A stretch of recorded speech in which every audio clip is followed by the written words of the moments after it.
Hi and welcome back to Claire's Clues. On today's video, we'll be talking about the book The 1 Minute Manager by Ken Blanchard. See, this book is mainly for leaders, managers and people in leadership roles. This even falls under the category of if you are a parent, this would definitely apply to you as well, and that it can help you achieve the goals that you're looking for. So let me start by saying that there's 3 points in this one. Number 1 is 1 minute goals, number 2 is 1 minute praises, and number 3 is 1 minute reprimands. So it shouldn't take more than a minute, guys. That's how simple all this is. So let me dive straight into number 1, 1 minute goals.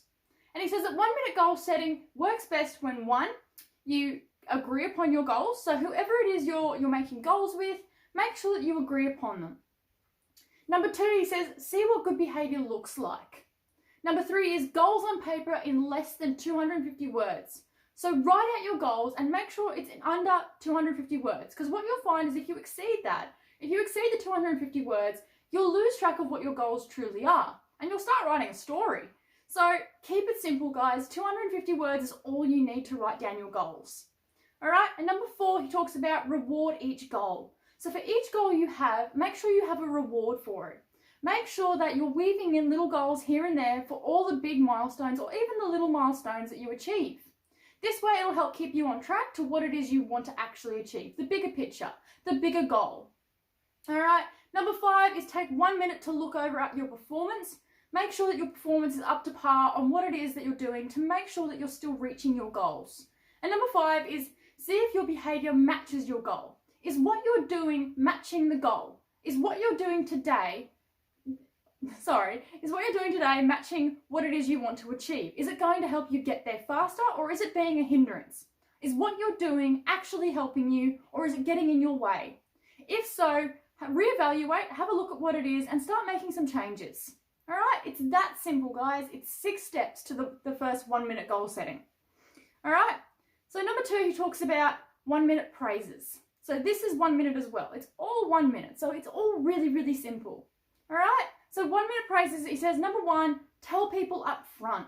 Make sure that when they do something right, you're telling them. Say, hey, you did a really good job, or I really appreciate what it is that you did there. It worked out really well. All right, number 2 is praise immediately. So don't leave it till tomorrow or a week away and say, hey, remember that thing you did the other day or last week? Don't leave it like that because people don't feel valued. All right, so make sure that we're doing make sure that we're praising up front. Make sure that we're actually telling people what we appreciate them for and what it is that you appreciate in the first place. Make sure you give context to why you're praising them. All right, number 3, he talks about tell them what they did right. So like I just said, make sure they know what it is that they did. Because if you just say, hey, good job, they might think, did I set up something right? Did I write out something that you liked? What was it? Well, they don't know. So they're just sort of left in the dark to guess. And what if they got it wrong? What if you praised them and didn't give them context as to why or what it was, and they think what they did was right, but turns out that the one thing that they think is right is actually not the thing you were talking about. All right, so make sure we have context of what it is we're praising people for. All right, so number 4, he talks about tell them how good you feel and how it helps. Make sure that they know how you feel about what it is that they've done, how it's helped you or how it's helped the company, what it is that they did in particular so that they don't feel like they're just there doing a 9-to-5 job or, they're just doing what mum said, whatever the situation might be. Make sure that A, you give context and B, you tell them how it felt for you, how it helped you. All right? Because this will help them. This will help them to recreate the same sort of scenario time and time again. That way, it'll be carried on throughout all the things that they do. So if they feel good about what it is they did and they know why and what it was, they'll be able to replicate that the next time it comes up. That way, giving good and efficient work or behavior or whatever it might be. All right, so number 5, guys, he says, stop for silence. Let them feel how you feel. So once you're done telling them what it is they've done, how you feel about it, and you let them take it on board, give them a minute of silence to really let that sink in. Because what you'll find a lot of people do is they say, hey, really good job, blah, blah, blah, blah, and then straight on to the next thing. This person just goes, oh, thanks. And then they're sort of stuck with whatever else is going on. They don't have a moment to themselves where they go, geez, I actually feel appreciated. I really feel like I'm valued here. All right, because we're all people, we're all human. We all want to feel valued to some degree. All right, guys, and number 6, he says encourage more. So whatever a good behavior that you found, whatever it is that you liked what they did, make sure that you're encouraging it. So this way it's repeated time and time again when the situation comes up, like I just said. All right, and number 7, he says shake hands or touch.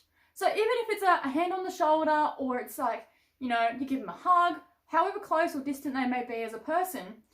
So like I said, they could be a friend or a colleague or a family member, whatever it might be, whoever they might be. Make sure that you're making some degree of contact with them so they don't feel so disconnected. That degree of contact makes them feel as if they are truly appreciated and valued as a person. All right, so they're the 7 steps to 1-minute praisings. Now, on number 3, he talks about 1-minute reprimands. Now, these are just as important as the last 2. So 1-minute reprimands, he says, set expectations beforehand. So make sure what the person is expecting is exactly what you're expecting. Don't leave them in the dark to set their own expectations and fall short of what it is you expected of them. All right, so set it out clearly for them. Make sure they know whatever it is that they need to do. So if it's a child, for example, and you need them to take out the rubbish, you need to say, hey, when you take out the rubbish, put it in the bins, whatever bins they go in, come back inside, and can you put a bin liner back in the bin? All right, so that way they know the expectation is they have to take the bins out and they have to replace the bag that they took out. So that way, that's the expectation, and they know what to live up to. Same goes for if you're in a work environment, or if you have friends or family and you're requesting something of them, same goes for them as well. Set out your expectations clearly. That way people aren't making up their own minds or decisions as to what it is that their expectation should be. And if they fall short, they'll feel disappointed because they didn't meet your expectations. All right, so clearly set them out. Number 2 is reprimand immediately. So don't leave it, like I said, till tomorrow or next week. Make sure that as soon as something happens and you don't agree with it, or it wasn't right, or whatever it might be, stomp it out as quickly as possible. Try to put out that fire. That way it's not replicated or repeated later on down the track. Because that way you'll have to go back and redo it all over again. And that's extra work you don't have to do. So make sure that you correct it then and there. Don't leave it till a week or 2 later.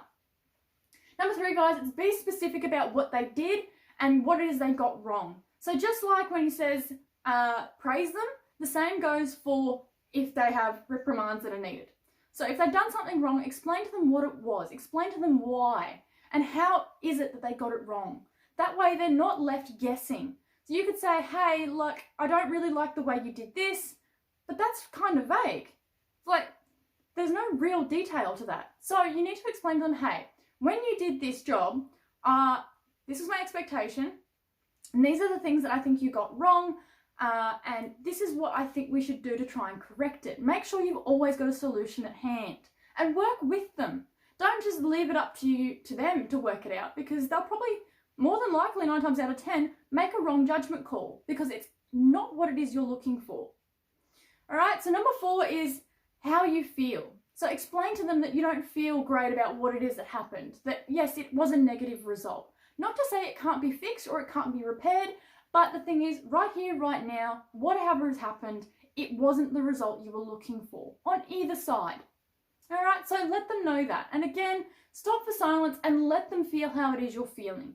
Make sure that they understand and they truly know what it is that's happened and how you feel about it. That way you'll find that the chances are it probably won't happen again, because they've been given the explanation, the reason, and the justification for why it was wrong and why it shouldn't happen again.